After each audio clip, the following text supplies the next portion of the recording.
মির্জাপুর গ্রামের একটি দরিদ্র কুঁড়েঘর। ভেতরে রামলাল ও তার মেয়ে পুষ্পা আছেন।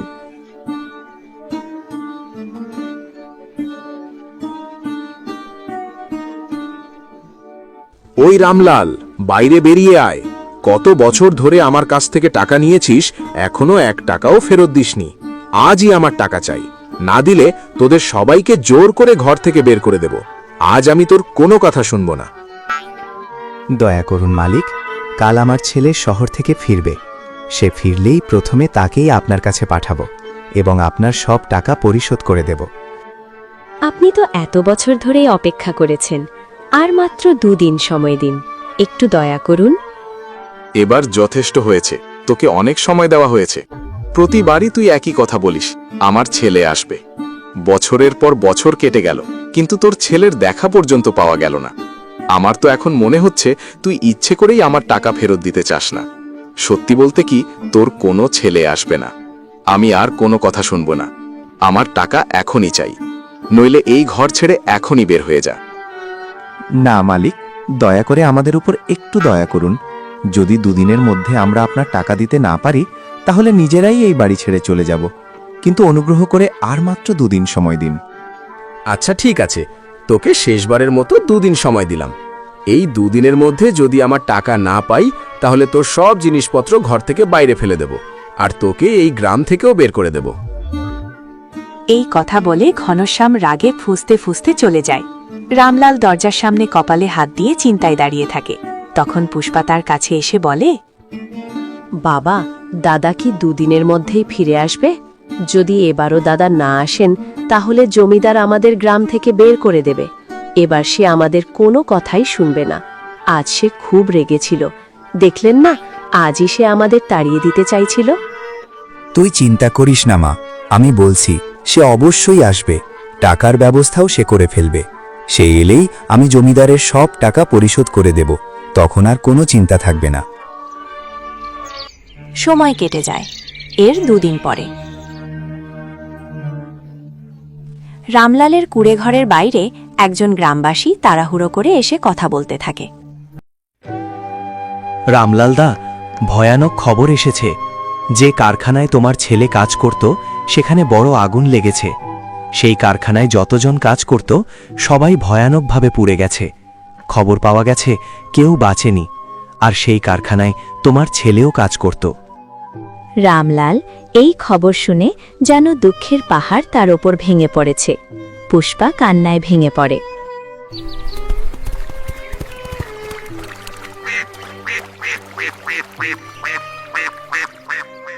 আরও 2 দিন পরে গ্রামের প্রবেশপথে একজন ভদ্রলোক সুটকেস হাতে নিয়ে যাচ্ছে। এমন সময় জমিদার ঘনশ্যামের সাথে দেখা হয়ে যায়। ভাই সাহেব, একটু শুনেন, রামলালের বাড়ি কোথায় আপনি কি দয়া করে বলবেন? তুমি কে? কোথা থেকে এসেছ? এই গ্রামে তো তোমাকে আগে কখনো দেখিনি। আপনি নিশ্চয়ই শুনেছেন, রামলালের ছেলের কাজের কারখানায় আগুন লেগে সে মারা গেছে। এত বছর কষ্ট করে অনেক টাকা জমিয়েছিল, সব নিয়ে বাড়ি ফিরতে যাচ্ছিল, কিন্তু তার আগেই এই দুর্ঘটনা ঘটে গেল। কারখানার মালিক মৃত কর্মীদের পরিবারের জন্য কিছু সাহায্য দিয়েছেন। আমি সেই টাকা রামলালজিকে দিতে এসে পৌঁছেছি। রামলাল তো আমাকে টাকা দিতে পারছে না। তাহলে যদি আমি নিজেই রামলালের ছদ্মবেশ ধরি এবং এই লোকের কাছ থেকে টাকা নিয়ে নিই, এতে আমার ঋণের টাকাও মিটবে, কাজও হয়ে যাবে। কিন্তু এর কাছ থেকে টাকা নিয়ে এখান থেকেই সরিয়ে দিতে হবে, যেন রামলালের কাছে পৌঁছাতে না পারে। আরে ভাই, আমি রামলাল, আর যাকে তুমি বলছো সে আমার ছেলে ছিল। খুব ভালো হলো সাহেব, তুমি আমাকে এখানেই পেয়েছ, না হলে তোমাকে পুরো গ্রাম ঘুরে বেড়াতে হতো। জানি না আমাকে আরও কোথায় কোথায় ঘুরতে হবে। নিন আপনার টাকা, আমি এখন চললাম। এই কথা বলেই ভদ্রলোক চলে গেলেন। জমিদার সুটকেসটি নিয়ে নিজের বাড়ি ফিরলেন। বাড়িতে এসে সুটকেস খুলতেই দেখলেন ভেতরটা টাকা দিয়ে ভর্তি। বাহ, ইহা তো অনেক টাকা। আজকে আমার ভাগ্য খুব ভালো। আমি কিছুই বুঝতে পারছি না, এখন আমরা কিভাবে সংসার চালাবো? আমরা তো পুরোপুরি অমরের উপরই নির্ভর করতাম। জানি না ভগবান আমাদের কি কঠিন পরীক্ষা নিচ্ছেন। অমরই ছিল আমাদের একমাত্র ভরসা, আর তাকেও ভগবান আমাদের কাছ থেকে কেড়ে নিলেন। ভগবান কি এতটাই নিষ্ঠুর হতে পারেন? কখনো কখনো মনে হয় ঈশ্বর বুঝি সত্যিই নেই।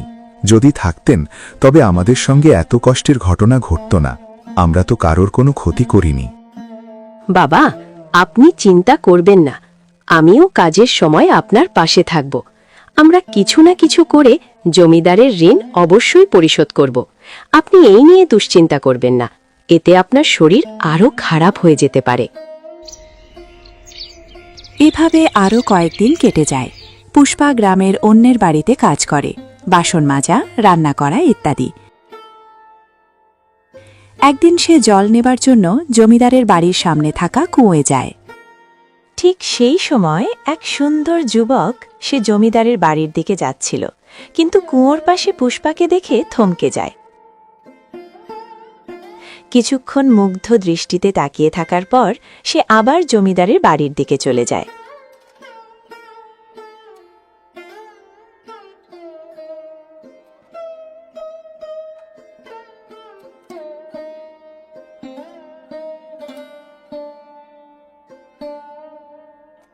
প্রণাম চাচাজি, আমাকে চিনতে পারছে?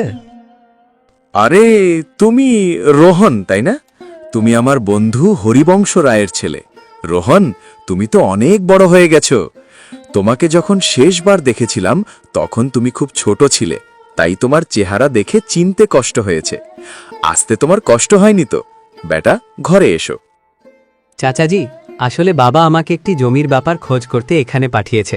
সেই জমি দেখতেই এসেছি, আর এই সূত্রে আপনার সাথে কিছু কথাও ছিল। আচ্ছা, তাহলে তুমি এখন তোমার বাবার ব্যবসায় হাত দিচ্ছ, ভালো কথা। হ্যাঁ চাচাজি, আমি খানিকটা দেখভাল করি। পিতাজি এখন আমাকে সব দায়িত্ব বুঝে দিয়েছে, তাই বেশিরভাগ কাজ আমি দেখাশোনা করি। বেশ ভালো কথা। তা বাবা, তুমি ঘরে আসছো না কেন? না চাচাজি, আমি আপনাকে একটি জিনিস জিজ্ঞেস করতে চাই। বেটা বলো, তুমি কোন বিষয় নিয়ে জিজ্ঞেস করতে চাও? দেখুন, আসলে আমি যখন আসছিলাম আপনার বাড়ির সামনের কুয়োর কাছে একটি মেয়েকে জল ভরতে দেখেছি। আপনি কি বলতে পারবেন সে কার মেয়ে? তুমি একটু অপেক্ষা করো রোহন, তুমি ততক্ষণে চা খাও, আমি দেখে আসি সে কে ছিল। ঘনশ্যাম তাড়াতাড়ি বাইরে গিয়ে কুয়োর দিকে তাকালেন। সেখানে এখন তার নিজের মেয়ে রানী জল নিচ্ছে। পুষ্পা তখন চলে গেছে।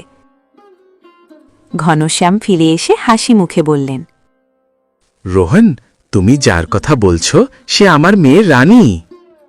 আচ্ছা থাক চাচাজি, সে কথা বাদ দিন। আপনি বলুন, আপনি কেমন আছেন? রোহন কথার প্রসঙ্গ ঘুরিয়ে দেয়, কিন্তু ঘনশ্যামের মনে সন্দেহ জাগে। সে মনে মনে ভাবতে থাকে, মনে হচ্ছে রোহন বাবুর আমার মেয়েকে পছন্দ করেছে। এটা তো খুব ভালো কথা। আমার মেয়ের যদি এমন বড় পরিবারে বিয়ে হয় তাহলে তার ভাগ্যই বদলে যাবে। এত ধনী পরিবার আর কোথায় পাবো? আচ্ছা ঠিক আছে চাচাজি, আমি এখন চলি, আমার প্রচুর কাজ আছে। না না বেটা, তা বললে হবে। দু একদিন থেকে যাও, গ্রামের শুদ্ধ হাওয়ায় থাকো। শহরে তো রোজই থাকো, আমাদের তো একটু সুযোগ দাও তোমার আপ্যায়ন করার। না চাচাজি, এবার না, পরের বার আসবো, তখন থাকবো, ঠিক আছে? রোহন চলে যায় এবং শহরে গিয়ে তার বাবা হরিবংশ রায়ের সাথে কথা বলছে। বাবা, আমি গ্রামে এক মেয়েকে দেখেছি, আমার তাকে খুব ভালো লেগেছে। আমি তাকেই বিয়ে করতে চাই। কি বলছো বেটা? হঠাৎ করে তুমি কোন মেয়ের কথা বলছো? বাবা, আজ আপনি যার বাড়িতে আমাকে পাঠিয়েছিলেন, আপনার সেই গ্রামের বন্ধুর মেয়েকেই আমি বিয়ে করতে চাই। আরে বাহ, এটা তো খুব ভালো খবর। ঘনশ্যাম আমার খুব ভালো বন্ধু, সে নিশ্চয়ই না করবে না। আমি কালই তার কাছে গিয়ে বিয়ের কথা বলবো। এ কথা শুনে সেও খুব খুশি হবে।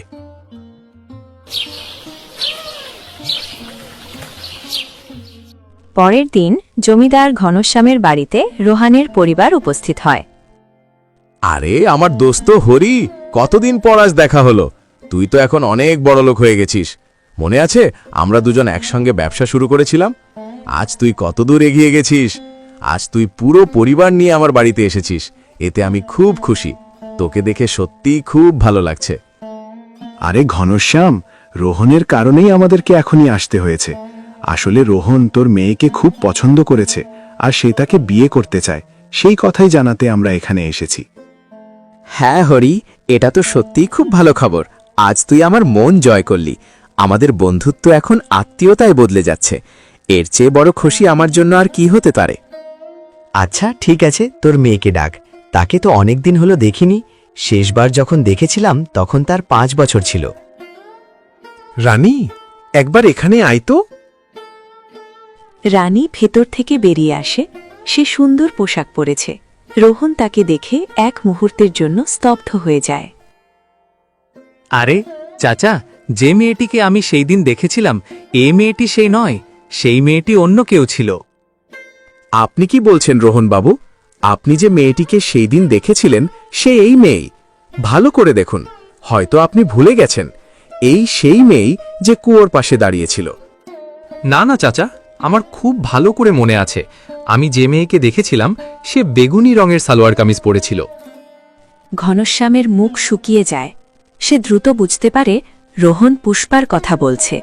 সে মনে মনে ভাবে, হায় ভগবান, রোহনবাবু কি তবে সেই কাঙাল রামলালের মেয়ে পুষ্পাকেই দেখে ফেলেছে? সেই দিন তো সেই কিছুক্ষণ আগে এখানে জল নিতে এসেছিল। রোহনবাবু নিশ্চয়ই তার কথাই বলছে। না না, এটা আমি কখনো হতে দেব না। আমাকে কিছু করতেই হবে। যেভাবেই হোক রামলাল আর তার পুরো পরিবারকে এই গ্রাম থেকে তাড়িয়ে দিতে হবে, না হলে রোহনবাবু তাকে খুঁজে বের করবে। আচ্ছা রোহনবাবু, যদি সত্যিই এমন হয়ে থাকে তবে আমি নিজেই সেই মেয়েটিকে আপনার জন্য খুঁজে এনে দেব। আপনি কোনো চিন্তা করবেন না। রোহন, তুমি কি বলছো? আমরা তো তোমার কথাতেই এখানে এসেছি। তুমিই তো বলেছিলে ঘনশ্যাম চাচার মেয়েকেই বিয়ে করতে চাও। বাবা, আমার কোনো ভুল হয়নি। আমি যে মেয়েটিকে দেখেছি সে এই মেয়ে নয়, সে অন্য কেউ ছিল। ঘরের পরিবেশ হঠাৎ অস্বস্তিকর হয়ে যায়। ঘনশ্যামের চোখে এক মুহূর্তের জন্য অসৎ ভাব ঝলসে ওঠে। ঘনশ্যামের মেয়েটাকে আমার খুবই পছন্দ হয়েছে। তুমি ঠিক কাকে বোঝাচ্ছ সেটা আমি বুঝতে পারছি না। আমার তো এই মেয়েটিকেই ভালো লেগেছে, আর আমার ইচ্ছে তোমার বিয়ে যেন আমার বন্ধুর বাড়িতেই হয়। রানীর মধ্যেও তো কোনো কমতি নেই, সে সত্যিই খুব ভালো মেয়ে। কিন্তু বাবা, আমি শুধু সেই মেয়েটিকেই বিয়ে করতে চাই যাকে আমি সেদিন কুয়োর পাশে দেখেছিলাম। ঘনশ্যাম, আমরা এখন রওনা দিচ্ছি। তোমাকে কষ্ট দিয়ে থাকলে তার জন্য তুমি আমাদেরকে ক্ষমা করে দিও। না হরি, এতে আবার কষ্টের কি আছে? হয়তো আমার এই শুনতে বা বুঝতে কোথাও ভুল হয়েছে। তবে আমি চেষ্টা করব যত দ্রুত সম্ভব সেই মেয়েটিকে খুঁজে বের করব।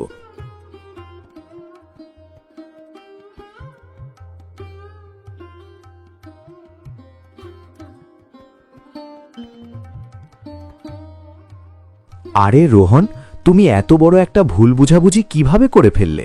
তুমি তো জানো আমার বন্ধু ঘনশ্যামের কতটা খারাপ লেগেছে।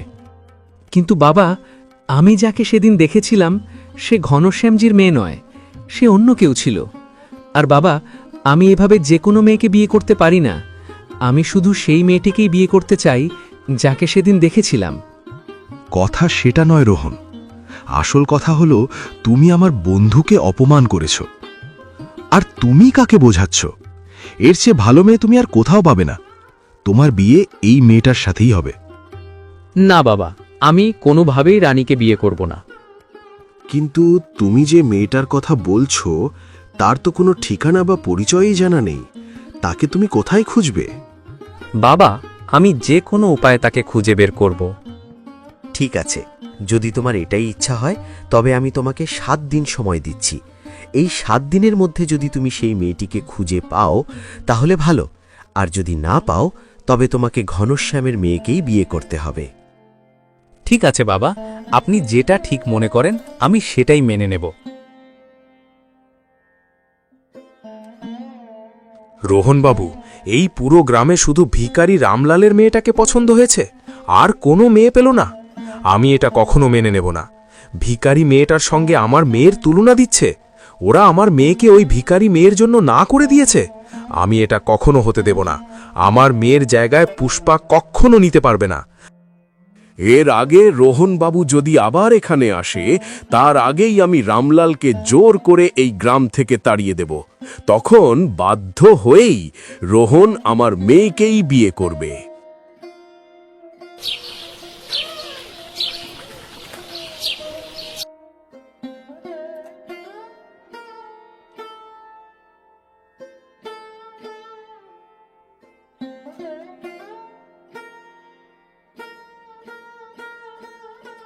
পরের দিন সকালে রামলালের দরজায় ঘনশ্যাম হাজির। সে জোরে জোরে বলতে থাকে, রামলাল, এক্ষুনি বাইরে বেরিয়ে আসো। রামলাল, তুমি আমার ভালো মানুষের সুযোগ নিচ্ছ। এতদিন আমি চুপ করেছিলাম শুধু এই কারণে যে তোমার ছেলে সবে মারা গেছে। সেই দুঃখের সময়ে আমি নিজে থেকে আসিনি, কিন্তু ভেবেছিলাম তুমি অন্তত একবার আমার সঙ্গে দেখা করবে। কিন্তু তুমি আমার দয়ার সুযোগ নিয়ে চলেছ। এখন আর কোনো কথা শুনব না। একটাই কথা, আমার সব টাকা শোধ করে দাও। আমি তোমাকে আগেই অনেক সময় দিয়েছি। জমিদার বাবু, আমি এখন এত টাকা কোথায় পাবো? আমি আর কিছু জানি না, আমার টাকা চাই। যদি টাকা দিতে না পারো তাহলে এখনই এই ঘর খালি করে দাও। এই ঘর বিক্রি করেই আমি আমার টাকা তুলে নেব। ব্যাস, অনেক হয়েছে রামলাল, আর না। না জমিদার বাবু, দয়া করে এমন করবেন না। তাহলে তো আমার মেয়েকে নিয়ে রাস্তায় বসতে হবে। আমি এতদিন দয়া দেখিয়ে চুপ করেছিলাম, তার মানে এই নয় যে তুমি আমার সুযোগ নেবে।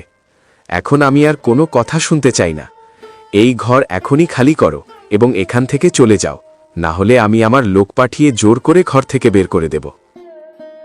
রাগে ফুঁসতে ফুঁসতে ঘনশ্যাম চলে যায়। রামলাল হতাশায় ভেঙে পড়ে। তখন তার মেয়ে পুষ্পা কাছে এসে দাঁড়ায়। বাবা, এখন আমাদের ভুল করে এই ঘরে থাকলে হবে না। কাঠ বিক্রি করে বা অন্যের বাড়িতে কাজ করে জমিদারের টাকা এত পরিশোধ করা সম্ভব না। আমাদের এক্ষুনি এই ঘর ছেড়ে চলে যেতে হবে। পুষ্পা তার বাবা রামলালকে নিয়ে ওই ঘর থেকে চলে যায়।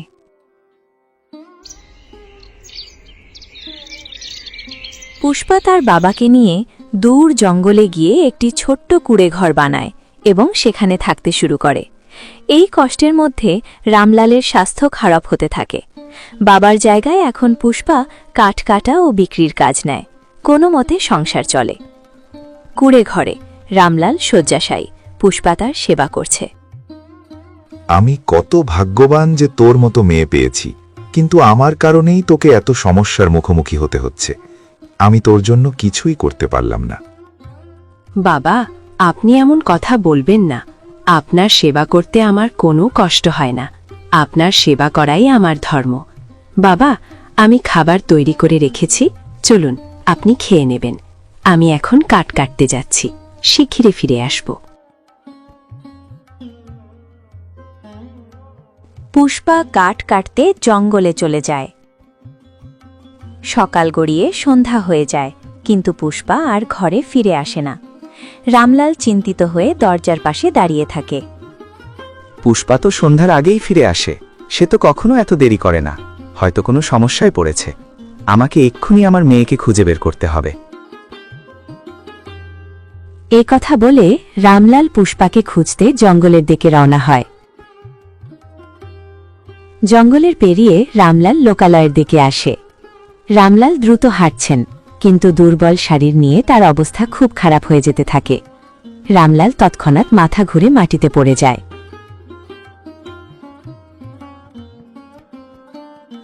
আর অন্যদিকে পুষ্পা কাঠ বিক্রি করে ঘরে ফিরে আসে।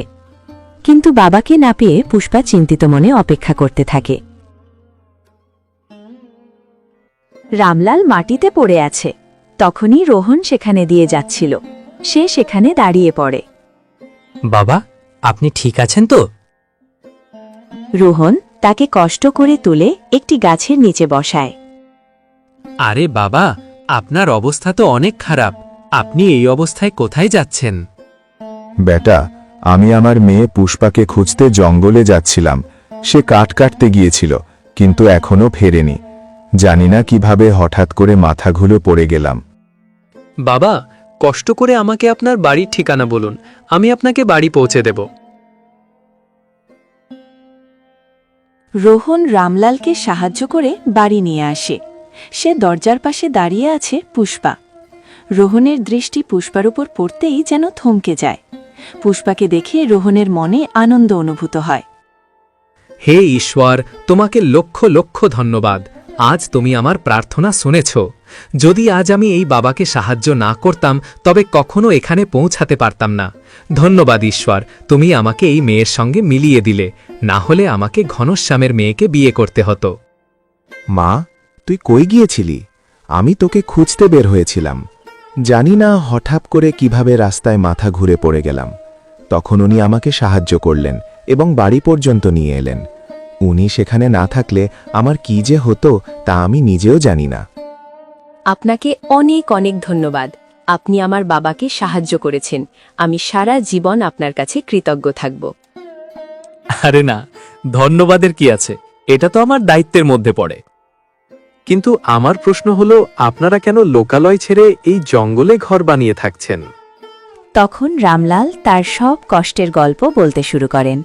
তিনি জমিদারের সমস্ত অত্যাচারের কথা বলেন আর তার ছেলে কারখানার আগুনে মারা যাওয়ার কাহিনীও শোনান। বাবা, ওই কারখানাটা আমার ছিল। আমি সেই কারখানার মালিক। আসলে একটি প্রযুক্তিগত ত্রুটির কারণে সেই আগুন লেগেছিল। তাতে অনেক মানুষ মারা গিয়েছিল, কিন্তু আমি ক্ষতিপূরণ হিসেবে সব পরিবারকে 2 লাখ টাকা পাঠিয়েছিলাম। আপনি কি সেই টাকা পাননি? বেটা, এখানে তো কেউ আসেনি আর আমরা কোনো টাকাও পাইনি। যদি আমরা টাকা পেতাম, তুমিই বলো, আমরা কি এই জঙ্গলে থাকতাম? এই কথা শুনে রোহন যেন মনে এক ধাক্কা খায়। এটা কিভাবে হতে পারে? আমি তো আমার লোক দিয়ে সব টাকা পাঠিয়েছিলাম। নিশ্চয়ই কোনো গোলমাল হয়েছে। আমাকে এই বিষয়টা খুঁজে বের করতে হবে। বাবা, আপনি একদম চিন্তা করবেন না। আমাকে 2 দিন সময় দিন। আমি এই ব্যাপারটা খুঁজে বের করে আপনাদের টাকা দিয়ে দেব। এর পরের দিন রোহন তার সেই কর্মচারীকে নিয়ে রামলালের কুঁড়ে ঘরে আসে। বলো, তুমি কি এই পরিবারকে টাকা দিয়েছিলে? না স্যার, আমি ওনাদের কোনো টাকা দিইনি। তাহলে তুমি এই টাকাগুলো কাকে দিয়েছ?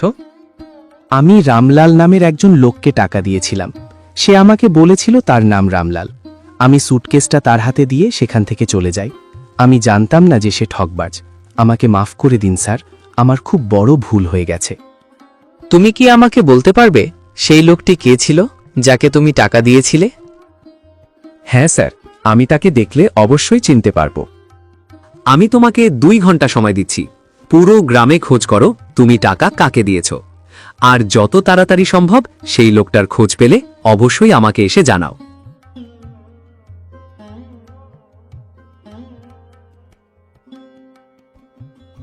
রোহনের কর্মচারী এদিক ওদিক খোঁজার পর সেই জমিদার ঘনশ্যামকে এক দোকানে খুঁজে পায়।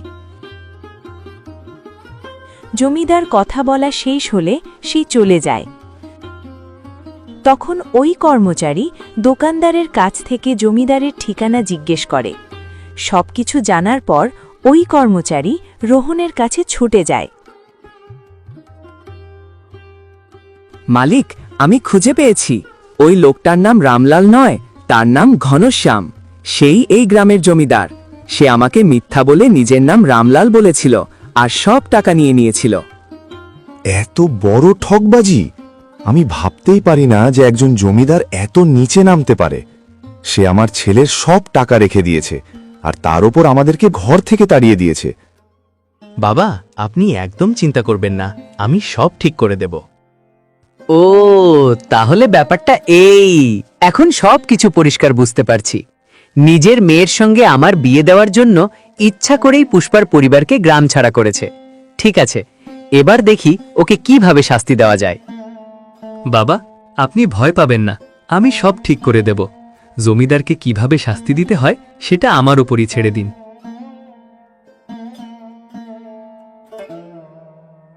জমিদার ঘনশ্যামের বাড়ি। রোহন তার কর্মচারীকে নিয়ে সেখানে হাজির হয়। কর্মচারীকে দেখা মাত্রই জমিদার হতবাক হয়ে যায়। স্যার, এই সেই লোক যে আমাকে বলেছিল তার নাম রামলাল। আমি ওকে টাকা দিয়েছিলাম। সত্যি করে বলুন, এই কাজ কি আপনিই করেছেন? আমি বিশ্বাস করতে পারছি না যে আপনি একজন গরিব মানুষের হকের টাকা কেড়ে নিয়েছেন। আপনি জানেন অমরের বাবাকে কত কষ্ট সহ্য করতে হচ্ছে? শুধু তাই নয়, তাদের কাছ থেকে টাকা নিয়েও আপনি তাদের গ্রাম ছাড়া করেছেন। আপনি তো তাদের সব টাকাই নিয়ে নিয়েছিলেন, তাহলে এমনটা কেন করলেন? জবাব দিন। এই কথা শুনে জমিদারের গা দিয়ে ঘাম ছুটে যায়। রোহনের সামনে সে ভীষণ লজ্জিত বোধ করে। রোহন বেটা, আমাকে মাফ করে দাও। আমার বড় ভুল হয়ে গেছে। টাকার লোভে আমি অন্ধ হয়ে গিয়েছিলাম আর নিজের মেয়ের মোহে ভুল পথে চলে গিয়েছিলাম। এই কারণেই আমি এমন কাজ করেছি। তুমি যখন সেই মেয়ের কথা বলেছিলে তখনই আমি বুঝে গিয়েছিলাম সে আর কেউ নয়, পুষ্পাই ছিল। তাই আমি এই কৌশল করি এবং পুষ্পা আর তার বাবাকে গ্রাম থেকে তাড়িয়ে দিই, যাতে তুমি তাকে না পাও আর বাধ্য হয়ে আমার মেয়েকেই বিয়ে করো। আমাকে ক্ষমা করে দাও বেটা। এমন সময় রোহনের বাবা সেখানে এসে উপস্থিত হয়। তিনি সব ঘটনা শুনে বুঝতে পারেন এবং জমিদারকে কঠোরভাবে ধমক দেন ও খারাপ কথা বলেন। তারপর রোহন এবং তার বাবা পুষ্পাদের ঘরে যায় এবং সব টাকা রামলালের হাতে ফেরত দেয়। এখন আমরা আপনার কাছে পুষ্পার হাত চাই। আপনি কি আমাদের রোহনের সঙ্গে আপনার কন্যার বিবাহ দিবেন? আপনারা এটা কি বলছেন? আমি তো বিশ্বাস করতে পারছি না। আপনাদের মতো সৎ মানুষ খুব কম আছে। তাছাড়া আপনাদের মতো এত বড় লোকের কাছে বিয়ে দিলে আমার মেয়ে সুখে থাকবে। আমি আপনাদের প্রস্তাবে রাজি। এর কয়েকদিন গ্রামের মন্দিরে রোহন এবং পুষ্পার ধুমধাম করে বিয়ে হয়ে যায়।